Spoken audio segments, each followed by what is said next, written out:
Daniel, in terms of predicting who is going to be in the top 10% of performers, i.e. the sort of the star performers, you say that EI, emotional intelligence, is more as a sort of a better gauge than IQ. So can you just tell me why that is the case? It's very simple. Study after study shows that in order to be in a top profession, in order to be an engineer, in order to get an MBA, in order to get an MD, or be a top executive, you need to have an IQ that's about one standard deviation above normal or higher. That puts you at about 115 IQ.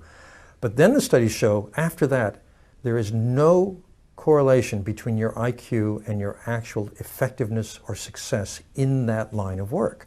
Whether you're a CEO, academic, an engineer, doesn't matter. Why?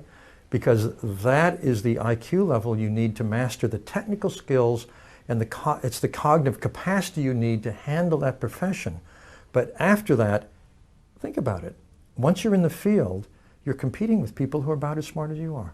There's really no... Throughout school, IQ is a huge advantage for grades. In the workplace, after you reach that criterion level, it has very little added benefit, and what makes the difference are your personal abilities. How you manage yourself. Do you stay motivated? Do you stay focused? Are you adaptable? Are you self-aware? And your interpersonal abilities. Can you read other people? Do you know how to get along well? Are you a good team player? Can you be a leader? And those all depend on emotional intelligence. Daniel, I've got no doubt that people that are watching this are sold on your premise of emotional intelligence.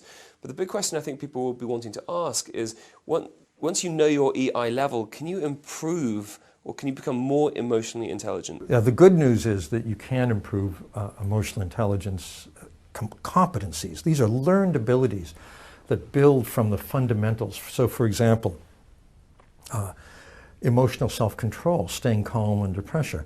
This is a capacity that can be learned. The steps are quite well known, but you need to, first of all, want to get better.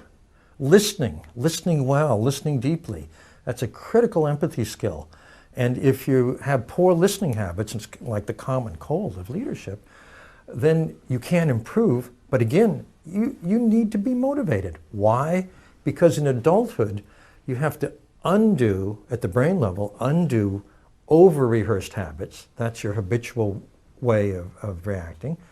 And build a new one until it becomes more strongly practiced than the old one. Then you'll do it naturally.